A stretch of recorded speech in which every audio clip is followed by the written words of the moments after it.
Canada और America के उन ठंडे इलाकों में एक ऐसी पुरानी परछाई छिपी है जिसका नाम लेने से भी लोग कांप जाते हैं। वो कोई जानवर नहीं है, ना ही कोई साधारण शैतान।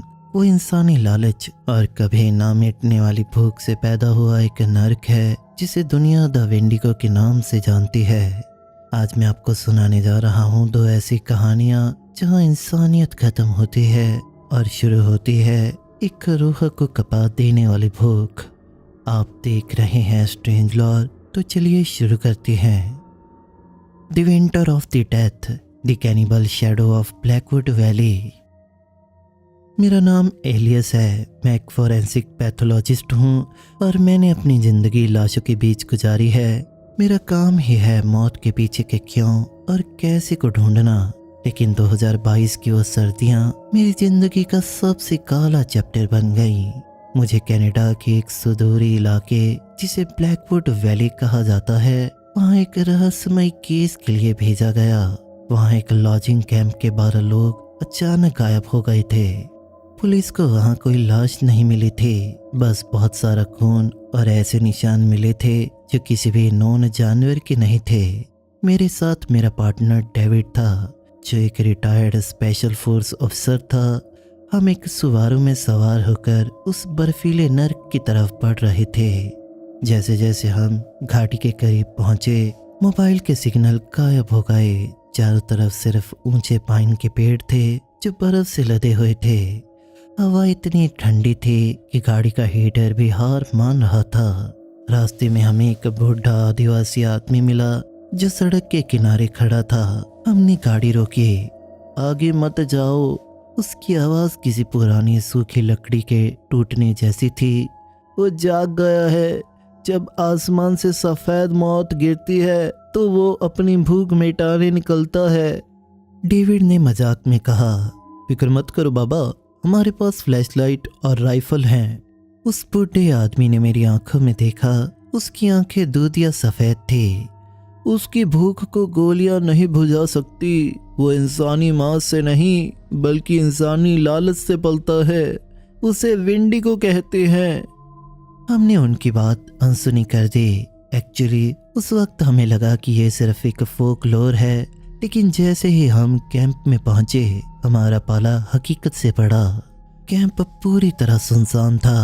वहाँ की हालत देखकर मेरे गर्दन के बाल खड़े हो गए। वहाँ स्ट्रगल के निशान थे, लेकिन अजीब तरीके के।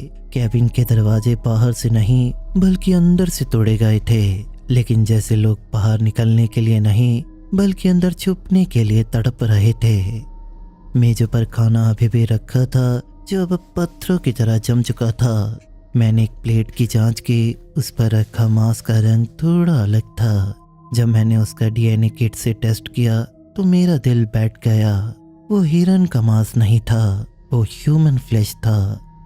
एलियस इधर देखो, डेविड चिल्लाया।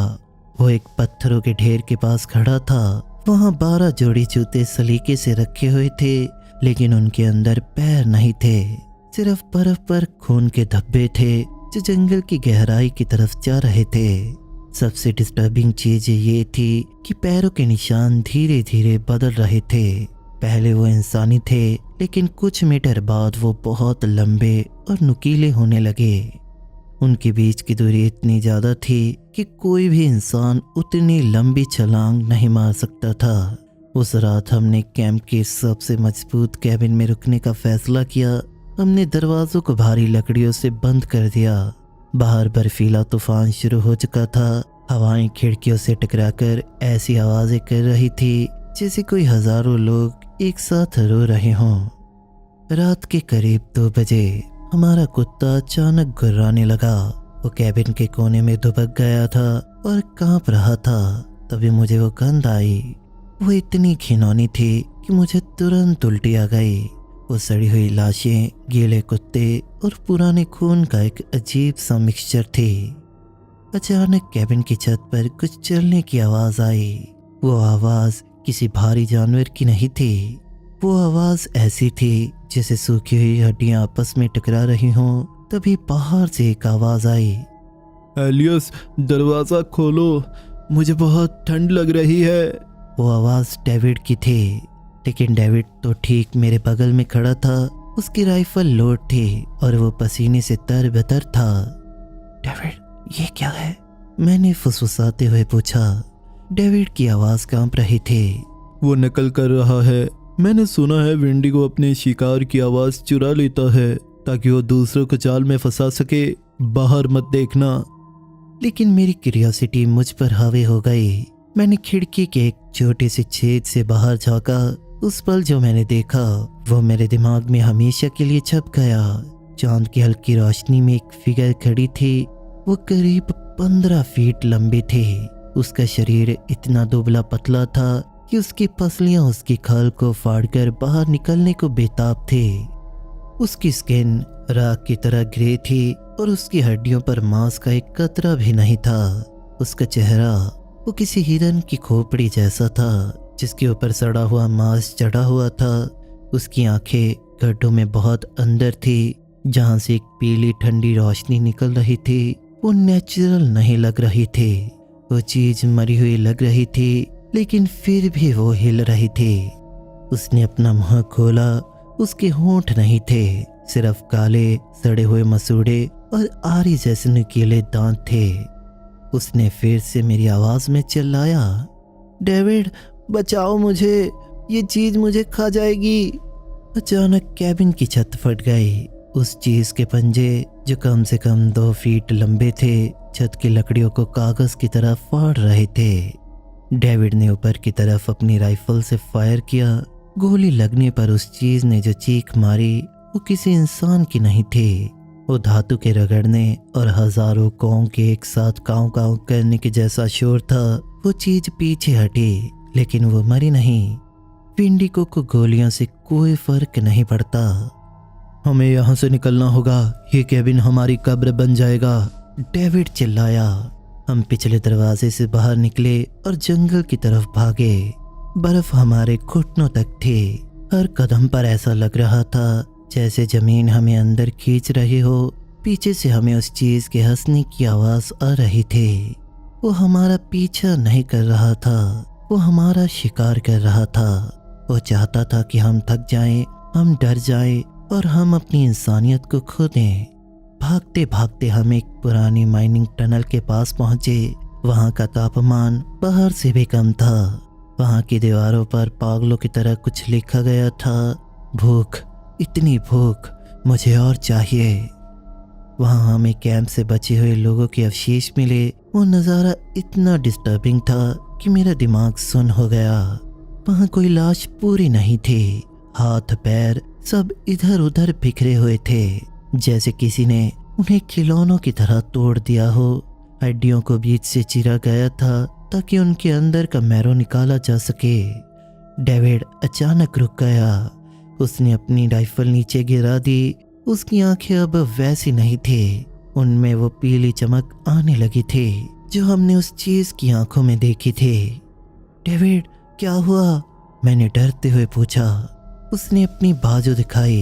वहाँ एक गहरा जख्म था, विंडिगो के नाखूनों का जख्म। एलियस, मुझे बहुत भूख लग रही है, ऐसी भूख जो मैंने पहले कभी महसूस नहीं की। मुझे तुम्हारा हाथ बहुत रसीला लग रहा है। मुझे समझ आ गया कि क्या हो रहा था। विंडिगो कर्स, जो कोई भी उस चीज का झूठा मांस खाता है या उसका जख्म सहता है, वो खुद धीरे धीरे विंडिगो में बदलने लगता है। डेविड का शरीर तड़पने लगा। उसकी हड्डियां टूटने और फिर से जुड़ने की आवाज आ रही थी। वो लंबा होने लगा। उसकी खाल फटने लगी। उसके नाखून काले और नुकीले हो गए। वो अब मेरा दोस्त नहीं था, वो एक मॉन्स्टर बन रहा था। भागो एलियस, यहाँ से भागो। वो आखिरी बार अपनी असली आवाज में चिल्लाया, इससे पहले कि उसकी आवाज एक भयानक गुर्राहट में बदल जाए। मैं सुरंग के अंधेरे में भागा। पीछे से मुझे मांस के फटने और हड्डियों के चटकने की आवाज आ रही थी। डेविड अब एक पूरी तरह से विकसित विंडिगो बन चुका था और अब वो अपनी पहली भूख मिटाने के लिए मेरे पीछे लगा था। मैंने अपनी सुबारू की चाबियां अपनी जेब में महसूस की। अगर मैं किसी तरह गाड़ी तक पहुंच जाता तो शायद बच जाता, लेकिन अब जंगल एक भूल भुलैया बन चुका था। विंडिगो की हंसी अब चारों तरफ से आ रही थी। तभी मुझे अब पुराने आदिवासी बातें याद आई। विंडिगो को सिर्फ आग से खत्म किया जा सकता है। मेरे पास एक फ्लेयर गन थी और थोड़ा सा गैसोलीन जो मैंने कैंप से उठाया था। मैंने अपनी पूरी हिम्मत जुटाई और एक पेड़ के पीछे छुप गया। जैसे ही वो साया मेरे करीब आया, मैंने गैसोलीन की बोतल उस पर फेंकी और फ्लेयर गन चला दी। पूरा जंगल रोशनी से भर गया। वो चीज आग की लपेट में घिर गई थी। उसकी चीखें इतनी भयानक थी कि मानो मेरे कानों से खून निकलने लगा। वो आग में तड़प रहा था, लेकिन वो मरा नहीं। वो बस पिघल रहा था, फिर से जुड़ रहा था। मैं किसी तरह गाड़ी तक पहुंचा और उसे स्टार्ट किया। मैंने पीछे मुड़कर नहीं देखा। मैं जब तक गाड़ी चलाता रहा, जब तक कि टायर फटने नहीं लगे और मैं एक बड़े शहर के पास पहुंच नहीं गया। जैसे मैंने पुलिस और अथॉरिटीज़ को ये सब बताया तो उन्होंने मुझे सर्वाइवल ट्रॉमा का मरीज घोषित कर दिया। उन्होंने कहा कि डेविड और बाकी लोग शायद किसी भालू के हमले का शिकार हुए या काफ़ी ज़्यादा ठंड की वजह से आपस में लड़ने लगे। उन्होंने ब्लैकवुड वैली को सील कर दिया, लेकिन वहाँ कोई जांच नहीं की। आज 2 साल हो गए हैं। अब मैं शहर में रहता हूँ, रोशनी के बीच। लेकिन हर रात जब तापमान गिरता है और बाहर बर्फ गिरना शुरू होती है, मुझे अपने बेडरूम की खिड़कियों पर वही स्क्रैचिंग सुनाई देती है। कभी कभी मुझे ऐसे लगता है कि मेरा अपना हाथ मुझे थोड़ा टेस्टी लगने लगा है। मैं आईने में देखता हूँ तो मुझे अपनी पुतलियाँ थोड़ी पीली नजर आती हैं। अंकल रॉय एंड द वेचुगे फ्रॉम वुप्स। मेरे अंकल रॉय पिछले वसंत में गुजर गए। उनका लिवर खराब हो गया, जिसने किसी को हैरान नहीं किया। जो हैरान की बात थी वो थे उनके फोर्ट चुइपन के पास कैबिन में मिले जर्नल्स का बॉक्स, 40 साल की एंट्रीज का कलेक्शन, जिनमें से ज़्यादातर मुश्किल से पढ़े जा सकते थे। आधे पेजेस पर विस्की के दाग थे। माँ ने मुझे कहा कि मैं उन्हें देखूं, ये देखने के लिए कुछ रखने लायक है या नहीं, इससे पहले कि वो उन सबको जला दे। इनमें से ज़्यादातर नशे में लिखी बकवास थी। उनकी पीठ और गवर्नमेंट गैस की कीमतों के बारे में शिकायतें। लेकिन 1987 की सर्दियां अलग थीं। वहां उनकी हैंड राइटिंग स्टेबल थी। एंट्रीज लंबी और डिटेल्ड थीं, जैसे उन्हें इसे ठीक से लिखना था। हालांकि उन्होंने क्लियरली इसे दशकों तक भुलाने की कोशिश की थी। ये फरवरी की शुरुआत थी। वो अपने दोस्त टेरेंस पीडर के साथ लेक क्लेयर पर आइस फिशिंग करने गए थे, जो शहर से स्नोमोबाइल से लगभग 4 घंटे की दूरी पर था। वे सालों से उसी स्पॉट पर जा रहे थे, एक छोटा प्रेशर रिज जहां लेक आइस ऊपर उठ गई थी, जिससे एक नेचुरल विंड ब्रेक बन गया था। लेक ट्राउट फिश के लिए शानदार स्पॉट थे, अगर आप 3 फीट मोटी बर्फ में ड्रिल कर सकें। पहला दिन काफी नॉर्मल था। उन्होंने पोर्टेबल शेल्टर लगाया और होल्स ड्रिल किए। कॉफी और सैंडविच के साथ वो वहां सेटल हो गए। उन्होंने कुछ अच्छे ट्राउट्स पकड़े। रॉय ने केवल इतना लिखा कि उस दिन चीजें कितनी अजीब तरह से शांत थी। कैसे वो दिन विंडलेस था, कोई हवा नहीं चल रही थी, जो फरवरी के लिए काफी अनयूजुअल था। उन्होंने लिखा कि इतना अजीब था कि वो अपनी बातचीत विस्पर करते हुए कर रहे थे। उस रात शेल्टर में टेरेंस ने बताया कि उसने पहले दिन आइस पर किसी को देखा था। बहुत दूर उत्तर की ओर बस एक डार्क फिगर बर्फ के सफेद रंग के उलट वहां थी। रॉय ने कुछ नहीं देखा था, लेकिन टेरेंस ने इस बात पर जोर दिया।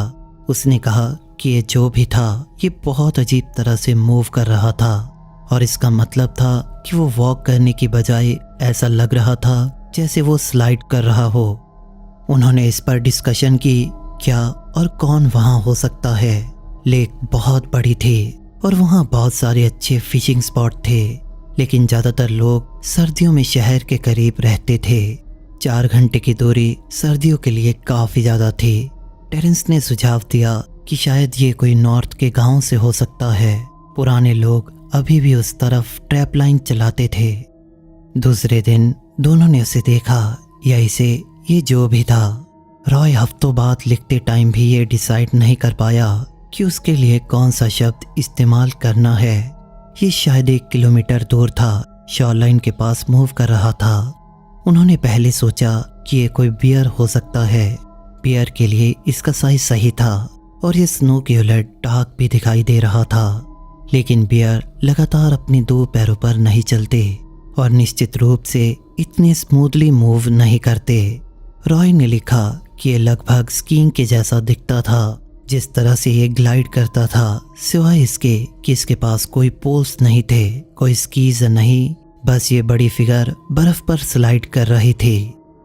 टेरेंस स्नोमोबाइल चलाकर ये देखने जाना चाहता था कि ये कौन था। रॉय ने उसे ऐसा करने से मना किया, कहा कि ये एक बुरा आइडिया है। उन्हें नहीं पता था कि ये कौन या क्या था और क्या ये डेंजरस था। उन्होंने इसे तब तक देखा जब तक ये जमीन के एक पॉइंट के पीछे गायब नहीं हो गया। उन्होंने बाकी का दिन फिशिंग में बिताया, एक आंख होराइजन पर रखते हुए।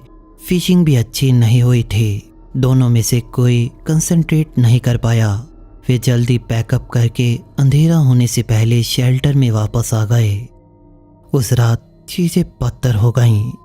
रॉय ने लिखा कि वो आधी रात के आसपास लीव करने के लिए उठा। वो अपने स्लीपिंग बैग से निकला और शेल्टर का डोर खोला। चांद लगभग पूरा दिखाई दे रहा था, इतना चमकदार कि बर्फ पर शैडोज पड़ रही थी, इतना चमकदार कि कैंप के चारों ओर फुटप्रिंट्स की एक लाइन दिखाई दे रही थी।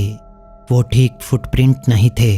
जब उन्होंने करीब से देखा, ये फुटप्रिंट से ज्यादा किसी को घसीटने के निशान जैसे ज्यादा लग रहे थे, जैसे कोई अपने हाथ से खुद को शेल्टर के चारों ओर खींच रहा था और उसके लेग्स पीछे घसीटते आ रही थी। ये मार्क्स स्पाइरल पैटर्न में थे, हर पास के साथ करीब आते हुए। सबसे करीबी मार्क शायद शेल्टर वॉल से 10 फीट दूर था। रॉय ने टेरेंस को चुपके से जगाया। उन्होंने भालुओं के लिए लाई राइफल लोड की। अंधेरे शेल्टर में बैठकर आवाज़ों को सुनने लगे। 1 घंटे तक कुछ नहीं हुआ। फिर जैसे ही वो आराम करने लगे, उन्हें बर्फ के टूटने की आवाज़ सुनाई दी।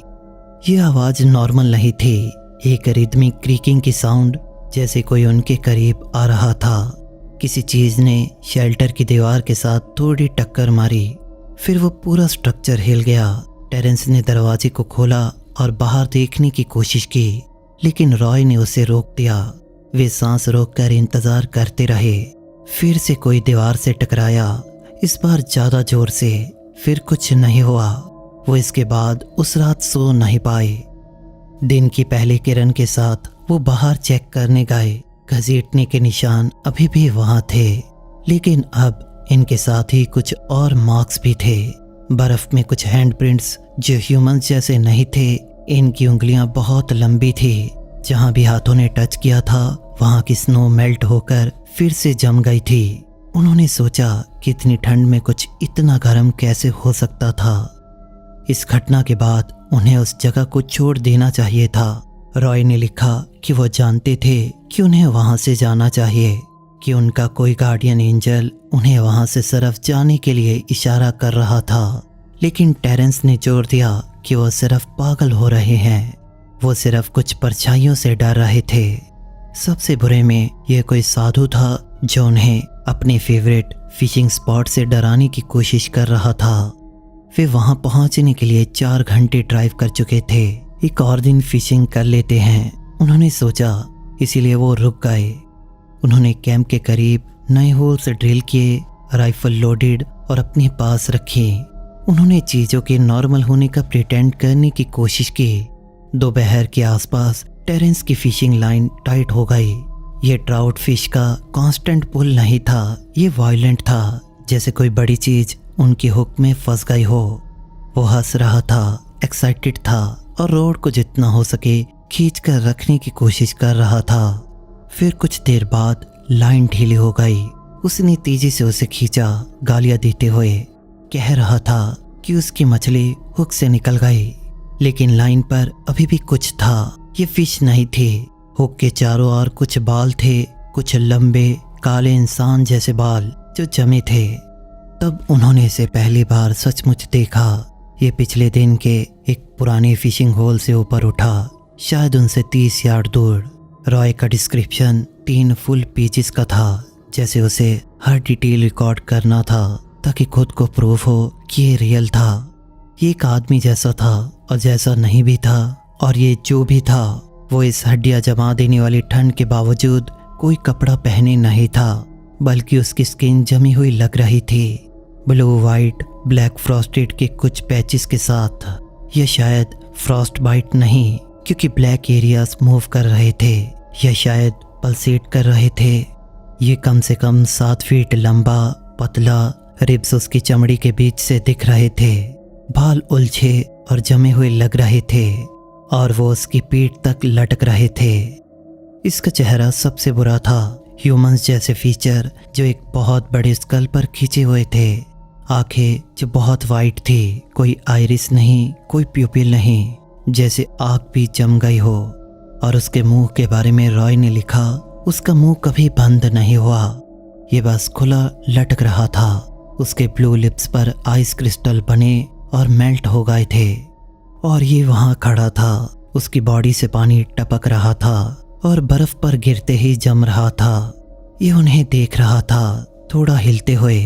फिर उसने एक और नॉइस की, जैसे बोलने की कोशिश कर रहा हो। रॉय ने कहा कि ये आवाज टूटते हुए कांच की जैसे लग रही थी। जो भी था उसने कुछ कहा। टेरेंस ने इसमें कुछ समझा, क्योंकि उसने अपनी फिशिंग रॉड छोड़ दी और स्नोमोबाइल की ओर वापस जाने लगा। क्रीचर तब मूव हुआ, अपने चारों लेग्स पर गिरकर और बर्फ पर उनकी ओर आया, वो स्लाइडिंग मोशन के साथ, लेकिन अब हॉरिबली क्लोज।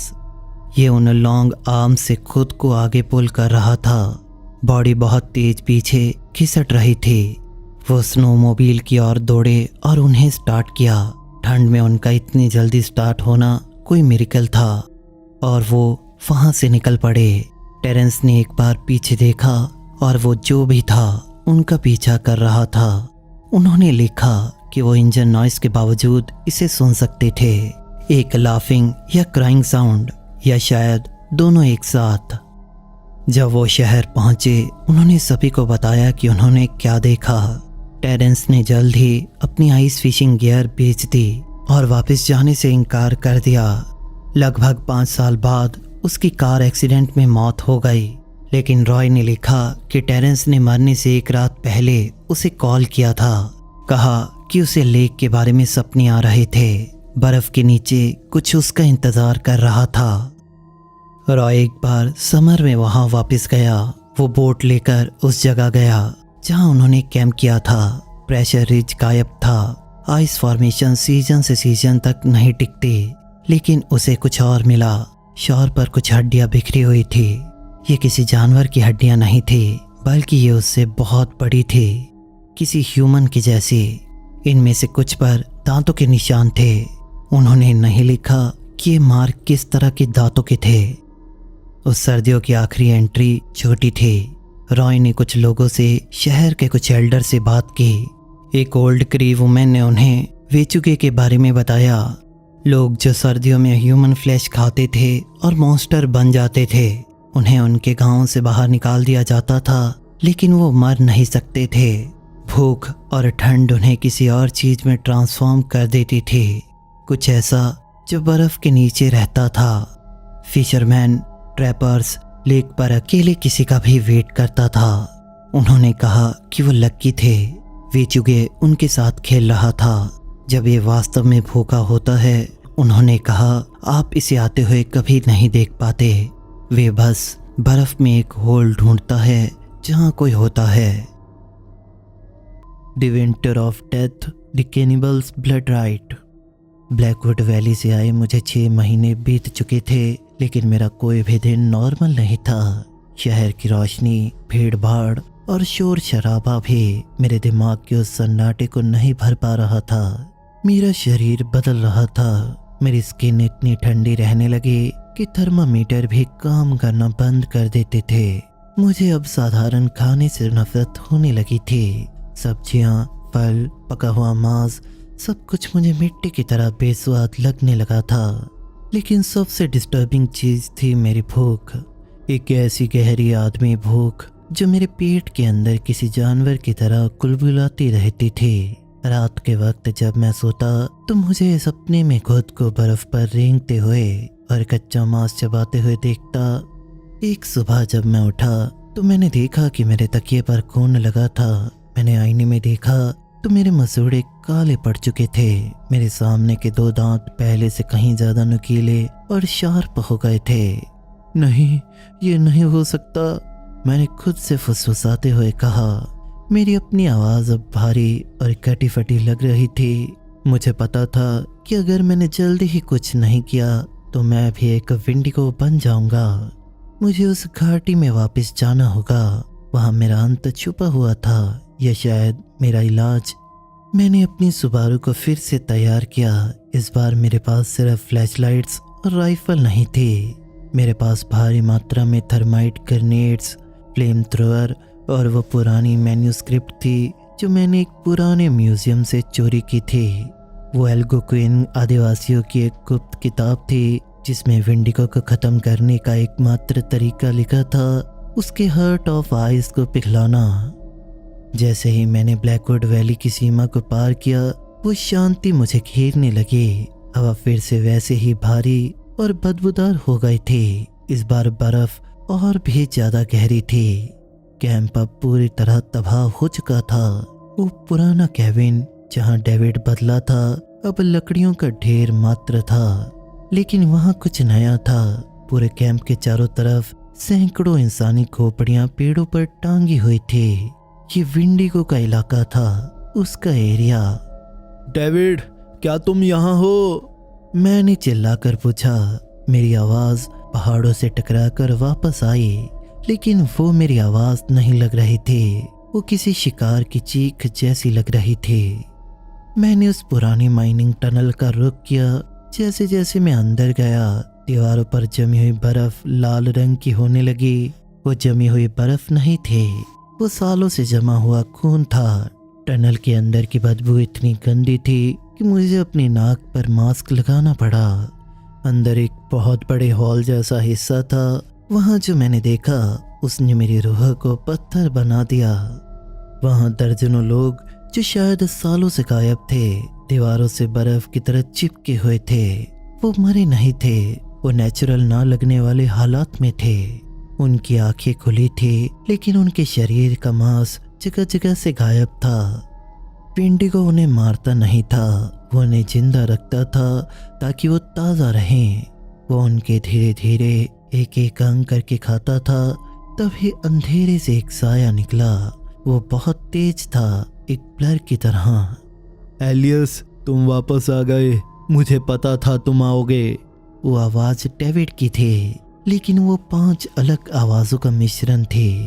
वो साया रोशनी में आया। डेविड अब 12 फीट लंबा हो चुका था। उसकी हड्डियां उसकी खाल से बाहर झांक रही थी और उसके चेहरे पर अब कोई मांस बचा नहीं था। डेविड, मैं तुम्हें बचाने आया हूँ। मैंने अपनी आवाज को स्थिर रखते हुए कहा, हालांकि मेरे हाथ कांप रहे थे। बचाने या मेरा भोजन बनने? डेविड ने एक भयानक हंसी हंसते हुए कहा। वो किसी मकड़ी की तरह दीवार पर चढ़ गया और मेरे ऊपर झपटा। मैंने तुरंत अपना फ्लेम थ्रोअर चलाया। आग की लपेट ने अंधेरी सुरंग को रोशन कर दिया। विंडिगो ने एक कान फाड़ देने वाली चीख मारी। आग उसे मार नहीं सकती थी, लेकिन उसे दर्द दे रही थी। उसने अपने लंबे पंजों से मुझ पर वार किया, जिससे मेरी जैकेट फट गई और मेरे सीने पर गहरा जख्म हो गया। उस जख्म के होते ही मेरे अंदर की भूख अचानक जाग गई। मुझे डेविड का गला काटने और उसका खून पीने की तेज इच्छा हुई। मेरा दिमाग 2 हिस्सों में बट गया था। एक हिस्सा जो भी इंसान था और दूसरा जो विंडिगो बनने के लिए तड़प रहा था। एलियस, हार मान लो, विंडिगो ने मेरी माँ की आवाज में कहा। बस एक निवाला और ये सारा दर्द खत्म हो जाएगा। मैंने अपनी फ्लेयर गन उठाई और सीधे उसके सीने की तरफ फायर किया, जहां उसका दिल होना चाहिए था। धमाका हुआ, लेकिन वो अभी भी खड़ा था। विंडिगो का दिल मांस का नहीं होता, वो प्योर ब्लैक आइस का बना होता है। उसे पिघलाने के लिए साधारण आग काफी नहीं होती। मैंने अपने थर्माइट ग्रेनेड्स को एक साथ बांधा। वो आत्मघाती था, लेकिन इसके अलावा कोई रास्ता नहीं था। डेविड फिर से मुझ पर झपटा। उसने मुझे जमीन पर पटक दिया और अपना मुंह मेरे गले के पास ले आया। उसके सड़े हुए दांतों से टपकती लार मेरे चेहरे पर गिर रही थी। हमें एक साथ होना होगा, वो कुर्राया। उस पल मैंने देखा कि उसकी आंखों के उस पीले अंधेरे में कहीं गहरे में असली डेविड अभी भी तड़प रहा था। उसकी एक आंख से एक खून का आंसू गिरा। अलविदा दोस्त, मैंने फुसफुसाया और थर्माइट ग्रेनेड की पिन खींच दी। एक सफेद तेज रोशनी ने पूरी सुरंग को भर दिया। वो आग साधारण नहीं थी, वो इतनी गर्म थी कि पत्थर भी पिघलने लगे। विंडिगो की चीख ऐसी थी जैसे हजारों आत्माएं एक साथ नरक की आग में जल रही हों। मुझे महसूस हुआ कि वो काली बर्फ जो उसका दिल थी धीरे धीरे पिघल रही थी। धमाके के साथ पूरी सुरंग ढहने लगी। मैं मलबे के नीचे दब गया, लेकिन जाने से पहले मैंने देखा कि वो भयानक फिगर राख में बदल चुकी थी। विंडिगो का श्राप टूट गया था। 2 दिन बाद एक रेस्क्यू टीम ने मुझे मलबे से बाहर निकाला। मैं किस्मत से अभी भी जिंदा था, लेकिन मेरा शरीर पूरी तरह जल चुका था। जब मैं अस्पताल में उठा तो पहली चीज जो मैंने नोटिस की वो ये थी कि मेरे दांत अब सामान्य थे। वो भयानक भूख गायब हो चुकी थी। ब्लैकवुड वैली का साया खत्म हो गया था। लेकिन अथॉरिटीज ने फिर वही किया। उन्होंने इसे एक गैस ब्लास्ट और जंगली जानवरों का हमला बताकर दबा दिया। उन्होंने उस गुफा को हमेशा के लिए कंक्रीट से भर दिया। मैं अब चल नहीं सकता। मैं एक व्हील चेयर पर हूँ। लोग मुझे एक बहादुर सर्वाइवर के रूप में देखते हैं, लेकिन मैं आज भी रातों को सो नहीं पाता, क्योंकि उस गुफा में धमाके से ठीक पहले मैंने कुछ देखा था, जहाँ सिर्फ एक विंडिगो नहीं था। पीछे के अंधेरे में हजारों छोटी पीली पीली आंखें चमक रही थे। The hunger of the nightfall creek, a tale of ancient dread. मेरा नाम सैम है। मैं कोई डॉक्टर या फॉरेस्ट्री ऑफिसर नहीं हूँ। मैं एक साधारण फ्रीलांसर जर्नलिस्ट हूँ जो पुरानी अनसुलझी मिस्ट्रीज पर आर्टिकल लिखता हूँ। 2023 की शुरुआत में मुझे उत्तरी ओंटारियो के एक गुमनाम कस्बे नाइटफॉल क्रीक के बारे में पता चला। 1800 के दशक में यहाँ एक सोने की खदान हुआ करती थी, लेकिन एक सदी में वहाँ के सारे मजदूर रहस्यमय तरीके से गायब हो गए थे। कहा जाता था कि उस साल इतनी भारी बर्फ गिरी थी कि सप्लाई रुक गई और लोग भूख से पागल हो गए थे। मैंने अपनी पुरानी जीप उठाई और निकल पड़ा उस गोस्ट टाउन की तलाश में। मेरे पास मेरा कैमरा, रिकॉर्डर और कुछ पुरानी आदतें थी खतरे को अनदेखा करने की। जैसे ही मैं कस्बे की सीमा पर पहुंचा, मुझे एक बहुत ही अजीब सा एहसास हुआ। वहाँ की हवा में एक भारीपन था, जैसे कोई आपको लगातार घूर रहा हो। कस्बे के नाम पर वहाँ सिर्फ कुछ टूटे हुए लकड़ी के घर और एक पुराना चर्च बचा था। मैंने अपना कैंप चर्च के पास ही लगाया। चर्च के मलबे में छानबीन करते वक्त मुझे एक पुरानी चमड़े की जिल्लत वाली डायरी मिली। उस खुदान के फोरमैन थॉमस मिलर की थी। मैंने अपनी फ्लैशलाइट जलाई और उसे पढ़ना शुरू किया। दिसंबर 14, 1888। बर्फ रुकने का नाम नहीं ले रही। हमारे पास राशन खत्म हो गया है। जैक ने कल अपनी पालतू बिल्ली को ही मार दिया। उसकी आंखों में वो चमक देखकर मुझे डर लगने लगा। वो अब हमें इंसानों की तरह नहीं, गोश्त के टुकड़ों की तरह देख रहा है। जैसे जैसे मैं पढ़ता गया, डायरी और भी डिस्टर्बिंग होती गई। जनवरी 2, 1879। कल रात जैक गायब हो गया। आज सुबह हमें खदान के पीछे उसकी हड्डियां मिली। उन्हें किसी ने चबाया नहीं था, बल्कि उन्होंने किसी पत्थरों से तोड़कर उनके अंदर का मैरो निकाल लिया था। यहाँ जंगल में कुछ है, कुछ ऐसा जो हमें पागल कर रहा है। वो हमें फुसफुसाकर बुलाता है। अचानक मुझे चर्च के बाहर कुछ सुनाई दिया। बर्फ पर किसी के चलने की आवाज आई। मैंने अपनी टॉर्च बंद कर दी और सांसें रोक ली। बाहर से मुझे एक धीमी सी आवाज आई। वो आवाज मेरे छोटे भाई की थी, जो 5 साल पहले एक एक्सीडेंट में मर चुका था। सैम भैया, बाहर आओ ना, बहुत ठंड लग रही है। मेरी गर्दन के बाल खड़े हो गए।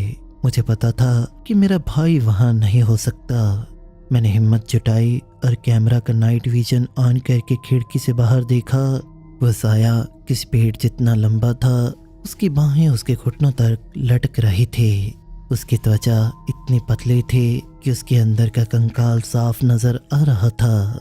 उसके सिर पर एक हिरन का सड़ा हुआ मुखौटे जैसा कुछ था, जिसमें से असली हड्डियां बाहर निकल रही थी। वो किसी तरह से नेचुरल नहीं लग रहा था। वो चीज हवा में अपनी नाक सिकोड़ रही थी, जैसे मेरी गंध सूंघ रही हो। तभी उसने अपना मुंह खोला। उसके जबड़े किसी सांप की तरह फैले हुए थे। उसने एक ऐसी चीख मारी जो किसी इंसान के गले से निकलना नामुमकिन थे। वह अजीब सा मिक्सचर था, एक मरे हुए जानवर की तड़प और एक शिकारी की भूख। वो चीज चर्च की छत पर चढ़ गई। मुझे लगा कि छत किसी भी वक्त गिर जाएगी। मैं अपनी जान बचाकर चर्च के पिछले रास्ते से भागा और सीधे उस पुराने सोने की खदान की तरफ निकल गया। मुझे लगा कि शायद वहां छुपने की कोई जगह मिल जाए। खदान के अंदर का तापमान बाहर से भी ज्यादा ठंडा था। वहां की दीवारों पर हजारों साल पुरानी नक्काशी थी। इंसान एक दूसरे को खा रहे थे। उनके ऊपर एक विशाल कंकाल जैसी फिगर थी। तभी मुझे टनल के अंत में एक रोशनी दिखी। मैं उस तरफ बढ़ा तो देखा कि वहां एक बूढ़ा आदमी बैठा था। वो आग जलाकर बैठा था, लेकिन आग पर कुछ ऐसी चीज भून रही थी जिसे देखकर मेरा जी में चलने लगा। वो एक इंसानी हाथ था। स्वागत है मुसाफिर, उस बूढ़े ने कहा। उसकी आंखें पूरी तरह पीली थी। तुम भी भूख लेकर आए हो ना? यहाँ जो भी आता है वो सिर्फ भूख लेकर जाता है। वो आदमी कोई और नहीं बल्कि थॉमस मिलर था, वही फॉरमैन जिसने वो डायरी लिखी थी। वो 100 साल से भी ज्यादा समय से यहाँ जिंदा था, लेकिन कैसे? जब तुम अपनों का मांस खाते हो तो वो तुम्हें अपनी शक्ति देते हैं। थॉमस ने हंसते हुए कहा। उसकी खाल धीरे धीरे झड़ने लगी। उसके नीचे से वही ग्रे कलर की स्किन निकलने लगी। विंडिगो कोई जानवर नहीं है सैम, ये एक रूह है जो भूख से पैदा होती है, और आज तुम मेरा अगला निवाला हो। थॉमस का शरीर फटने लगा। वो लंबा होने लगा। उसकी उंगलियां खंजर की तरह नुकीली हो गई। वो अब थॉमस नहीं था, वो एक विंडिगो बन चुका था। उसने मुझ पर झपट्टा मारा। मैंने जब अपनी जेब से इमरजेंसी फ्लेयर निकाला और सीधे उसके मुंह के अंदर दाग दिया, एक भयंकर धमाका हुआ और वो चीज पीछे हटी। आग की रोशनी में मैंने देखा कि खदान की छत से दर्जनों और विंडिगोज लटक रहे थे। वो सब सो रहे थे, लेकिन धमाके की आवाज से उनकी पीली आंखें एक एक करके खुलने लगी। वो पूरा पहाड़ एक घोंसला था, विंडिगो का घोंसला।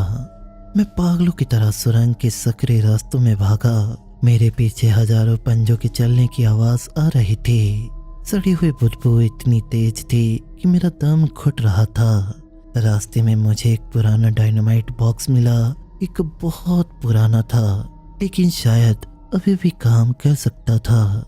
मैंने डायनामाइट की बत्तियां जलाई और उन्हें सुरंग के सपोर्ट पिलर के पास रख दिया। नरक में जाओगे तुम सब, मैंने चिल्लाया और बाहर की तरफ दौड़ने लगा।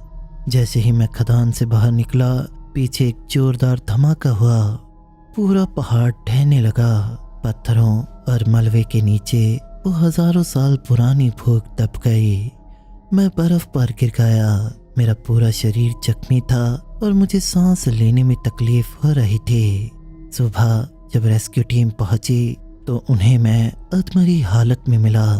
उन्होंने नाइटफॉल क्रीक की जांच की, लेकिन उन्हें खदान का कोई रास्ता नहीं मिला।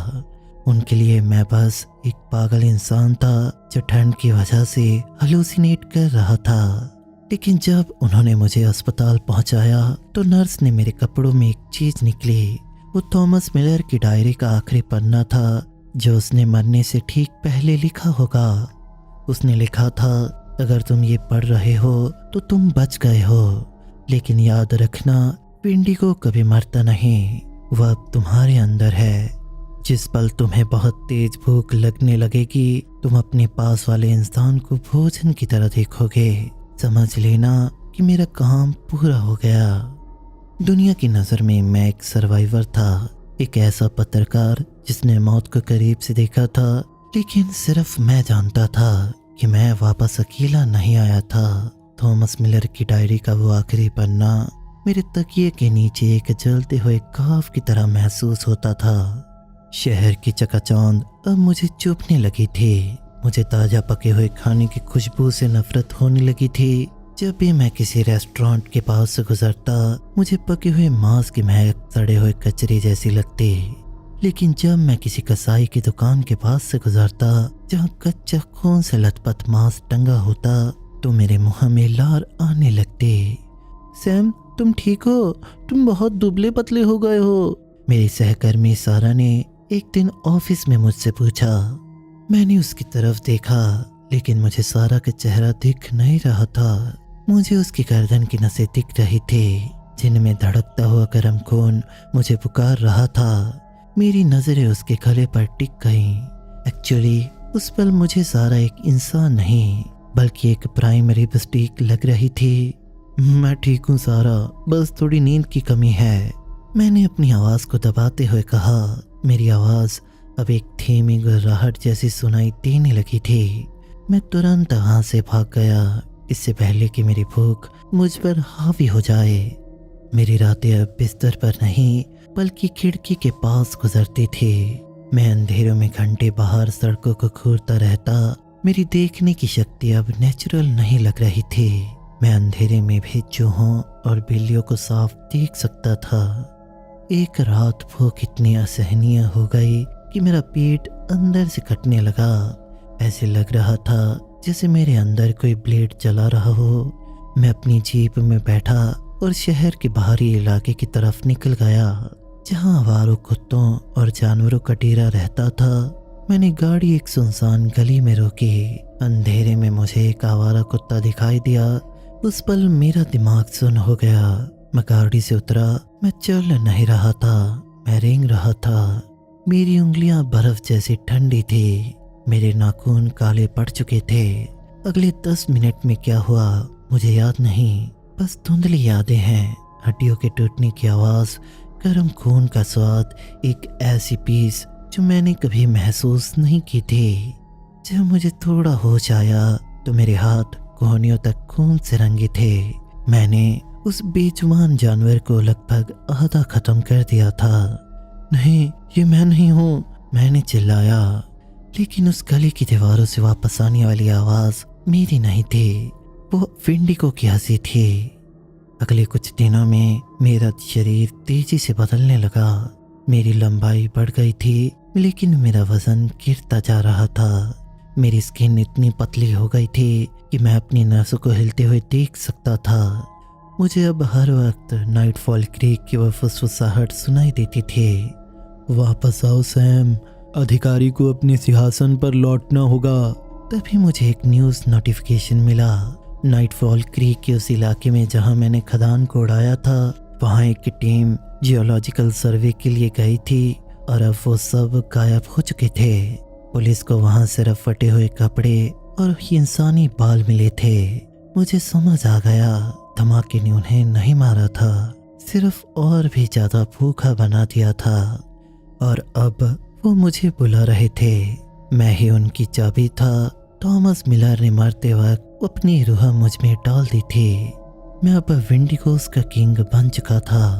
मैंने अपना सारा सामान पैक किया। इस बार मैं उन्हें मारने नहीं, बल्कि इस भूख को खत्म करने जा रहा था। मैंने अपनी गाड़ी में 5 गैलन इंडस्ट्रियल एसिड और ढेर सारा डायनामाइट रखा। अगर मुझे खुद को भी मिटाना पड़े तो मैं पीछे नहीं हटूंगा। जब मैं नाइटफॉल क्रीक पहुंचा तो नज़ारा बदल चुका था। वहां अब सफ़ेद नहीं था, बल्कि पूरी तरह काली पड़ चुकी थी। हवा में सड़े हुए मांस की बदबू इतनी तेज थी कि साधारण इंसान वहीं दम तोड़ दे। जैसे ही मैं उस ढही हुई खदान के पास पहुंचा, मलबे के नीचे से आवाज आने लगी। पत्थर अपने आप हटने लगे। एक एक करके वो चीजें बाहर निकलने लगी। वो दर्जनों की तादाद में थे। उनके शरीर टेढ़े मेढ़े थे। उनकी आंखें पीली और सुई जैसी थी। उनके बीच एक फिगर खड़ी थी। वो सबसे बड़ी थी। उसका चेहरा थॉमस मिलर जैसा था, लेकिन उसका शरीर किसी भयानक मकड़ी और कंकाल का अजीब सा मिश्रण। बेटा तुम आ गए। उसकी आवाज़ मेरे दिमाग के अंदर गूंजी। भूख महसूस हो रही है, वो कभी खत्म नहीं होगी जब तक तुम पूरी दुनिया को ना खा जाओ। उन सब ने मुझे खेल लिया। वो मुझ पर हमला नहीं कर रहे थे, वो मेरा स्वागत कर रहे थे। थॉमस ने एक ताज़ा कत्ल किया हुआ शरीर मेरे सामने फेंका। वो उस सर्वे टीम के एक मेंबर का था। वो अभी भी थोड़ा जिंदा था। उसकी आंखें मदद के लिए पुकार रही थी। खाओ और अपनी गद्दी संभालो बेटा। थॉमस ने गुर्राते हुए कहा। मेरे अंदर से आवाज़ आने लगी, खा लो, भूख मिटा लो। मैंने चाकू उठाया, लेकिन मैंने उस शिकार पर नहीं बल्कि अपनी ही कलाई पर वार किया। मेरा खून काला और गाढ़ा था। मैंने वो खून उस डायनामाइट के ढेर पर छिड़क दिया जिसे मैंने गुपचुप तरीके से वहां बिछाया था। मैं तुम्हारा उत्तराधिकारी नहीं हूँ, मैंने फटी हुई आवाज़ ने कहा। मैं तुम्हारा अंत हूँ। थॉमस की आंखें गुस्से से लाल हो गईं। उसने अपनी लंबी बाह मेरी तरफ बढ़ाई, लेकिन मैंने देरी नहीं की। मैंने अपने पास मौजूद फ्लेयर गन सीधे एसिड के ड्रमों पर चला दी। एक बहुत बड़ा धमाका हुआ। एसिड और आग का एक ऐसा तूफान उठा जिसने उन फिगर्स की सूखी खाल को जलाना शुरू कर दिया। एसिड उनके मांस को गला रहा था और आग उनकी हड्डियों को राख बना रही थी। मैं भी उस आग के बीच में था। मुझे दर्द महसूस नहीं हो रहा था, मुझे शांति महसूस हो रही थी। जैसे जैसे मेरा शरीर जल रहा था, वो भयंकर भूख भी मर रही थी। मैंने देखा कि थॉमस मिलर और उसके साथ ही हवा में राख बनकर उड़ रहे थे। धमाके की गूंज कई मीलों तक सुन गई। अगले दिन जब रेस्क्यू टीम वहां पहुंची तो उन्होंने वहां कुछ नहीं मिला, न हड्डियां, न मलबा, न ही कोई इंसान। सिर्फ एक काली राख की परत थी जो पूरे इलाके में फैली हुई थी। पर क्या ये सच में खत्म हो गया? हजारों मील दूर एक बड़े शहर के अस्पताल में छोटा बच्चा अपनी माँ से कहता है, मम्मी मुझे बहुत भूख लग रही है, मुझे वो चॉकलेट नहीं, मुझे आपका हाथ खाना है। उसकी माँ हंसकर उसे गले लगा लेती है, ये सोचकर कि बच्चा मजाक कर रहा है, लेकिन वो देख नहीं पाती कि बच्चे की आंखों के कोने में एक हल्की सी पीली चमक है। Stories my grandmother use to tell from anonymous. मेरी दादी एवा नॉर्थ एल्बर्टा की क्री थी। उनका कहानियां सुनाने का तरीका ऐसा था कि आप भूल जाते थे कि आप कहाँ हैं। बड़े होने के दौरान मैं और मेरे कजन्स गर्मियों में उनके लेसर स्लेव लेक के पास घर पर समय बिताते थे और हर शाम डिनर के बाद हम उनके पुराने वुड स्टोव के चारों ओर इकट्ठे होते थे, जहां वो अपने बचपन और उनके बुजुर्गों से सुनी कहानियां सुनाते थे। उन्होंने उन गर्मियों में हमें सैकड़ों कहानियां सुनाई होंगी। ज़्यादातर टीचिंग स्टोरीज थी, चालाक रैबिट्स जो वुल्फ को आउटस्मार्ट करते थे, या ज़मीन की रिस्पेक्ट करने के बारे में वार्निंग टेल्स। लेकिन इनमें से 4 कहानियां थी जो उन्होंने हमें केवल एक बार सुनाई, सभी एक ही रात में जब मैं 12 साल का था। यह अगस्त 1998 का अंत था। मुझे ये क्लियरली याद है और हम 5 बच्चे वहाँ थे। मैं, मेरी छोटी बहन मेलानी और हमारे कज़न ट्रेव, क्रिशी और मैरिल। उस रात की पहली 3 कहानियाँ उनकी यूजुअल स्टोरी से अलग थी। इन्हें मैं थोड़ा क्रीपी कहूँगा। पहली छोटी थी, लगभग 5 मिनट की, एक ट्रैपर के बारे में जो तूफान में खो गया और उसने जिन फुटप्रिंट्स को ह्यूमन समझा उसे फॉलो किया, केवल बाद में रियलाइज करने के लिए कि वह सर्कल्स में चल रहे थे और जिसने भी वो बनाए थे वो ह्यूमन नहीं था। दूसरी लंबी थी, एक पूरे परिवार के बारे में जो फिशिंग कैंप से गायब हो गया, केवल अपनी क्लोथ्स परफेक्टली वहां छोड़कर, जैसे वो उनके अंदर से गायब हो गए थे। तीसरी कहानी शायद 20 मिनट की थी। ये 2 भाइयों के बारे में थी जो शुरुआती सर्दियों में हिरन का शिकार कर रहे थे, जिन्हें एक कैंप मिला जो वहां नहीं होना चाहिए था। वहां आग के अंगारे अभी भी सुलग रहे थे। खाना आधा खाया गया था, लेकिन जब बर्फ से ढका था जैसे खाते खाते जम गया हो। वे दोनों वहां से भाग गए जब उन्होंने उस रात अपने कैंप के चारों ओर किसी बड़ी चीज को चक्कर लगाते हुए सुना। लेकिन चौथी कहानी ने मुझे सबसे ज़्यादा हैरान किया। मैं कसम खाता हूँ, दादी इवा की आवाज़ बदल गई, जैसे वो खुद को तैयार कर रही हूँ। मुझे याद है कि वो बार बार विंडो की तरफ देख रही थी, हालांकि विंडो पर कर्टन लगे थे। ये मेरे अंकल जोसेफ के साथ हुआ, उन्होंने शुरू किया। तुम्हारे ग्रेट ग्रेट अंकल, उनको गुजरे अब 40 साल हो गए हैं, लेकिन उन्होंने मुझे ये खुद बताया था जब मैं कृषि की उम्र की थी। उन्होंने कहा कि अंकल जोसेफ 1951 की सर्दियों में नॉर्थ में हाई लेवल पर लॉजिंग कैंप में काम कर रहे थे।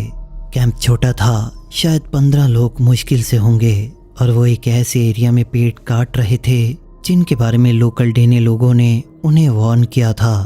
कैंप में आए एक डेनी एल्डर ने फॉरमैन को बताया कि वो जगह कर्स्ड थी। दादी ने कहा कि वहाँ कुछ काफ़ी अजीब था। फॉरमैन ने इस पर हंस दिया, कहा कि वो सुपरस्टिशियस नहीं है और वो इन चीज़ों में विश्वास नहीं करता। पहले 2 हफ्तों तक सब कुछ नॉर्मल था। फिर एक आदमी, क्यूबेक का एक युवा जॉन, अचानक गायब हो गया। वो ट्रैप चेक करने गया था और कभी वापस नहीं आया। उन्होंने 3 दिन तक सर्च किया, लेकिन कुछ नहीं मिला। कोई ट्रैक नहीं, कोई ब्लड नहीं, कोई स्ट्रगल का साइन नहीं, कुछ भी नहीं। वो बस वहाँ से चला गया था या गायब हो गया था। अंकल जोसेफ ने कहा कि सबसे स्ट्रेंज चीज़ ये थी कि उसके बाद की शांति।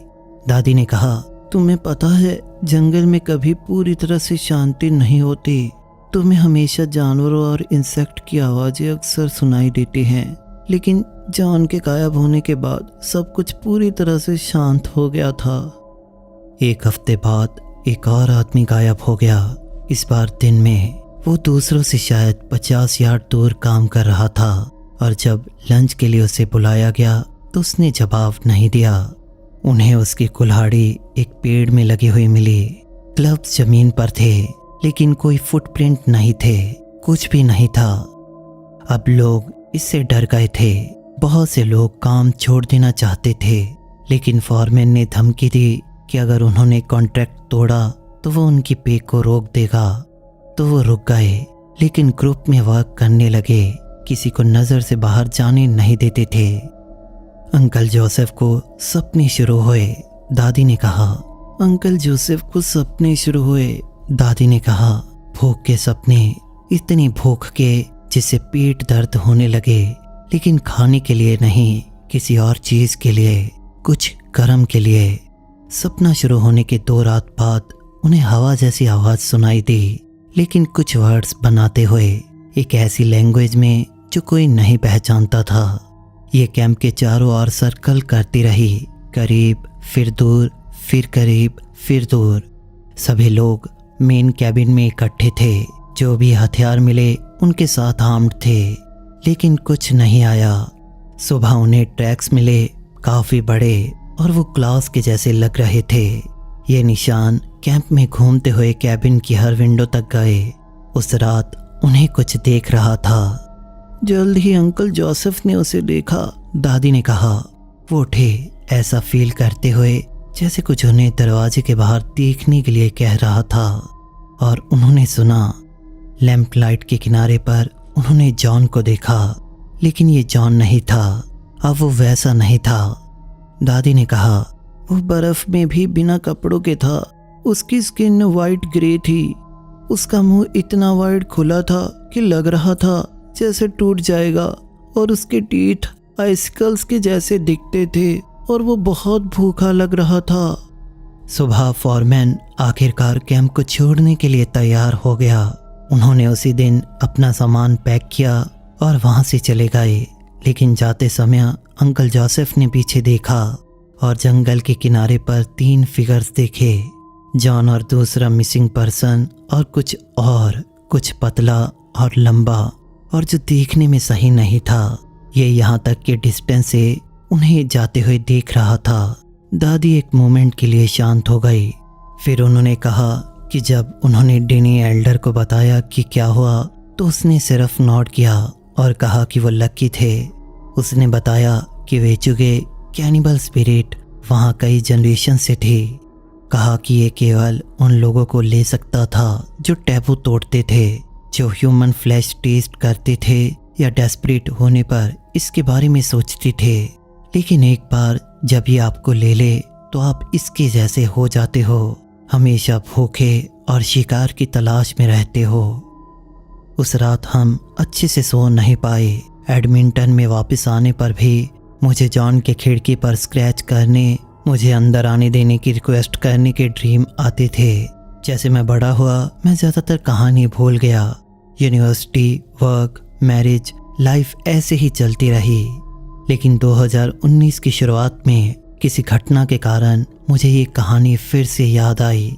मैं सोचने से रुक नहीं पाया कि उन कहानियों का तरीका कैसा था। जिस तरह लोग हवा में गायब हो जाते थे, strange weather conditions, cloth neatly folded मिलते थे। मुझे पता है कि ये क्रेजी लगता है, लेकिन मैं सोचता हूँ कि शायद वेचुगे का इसके साथ कुछ रिलेशन जरूर होगा।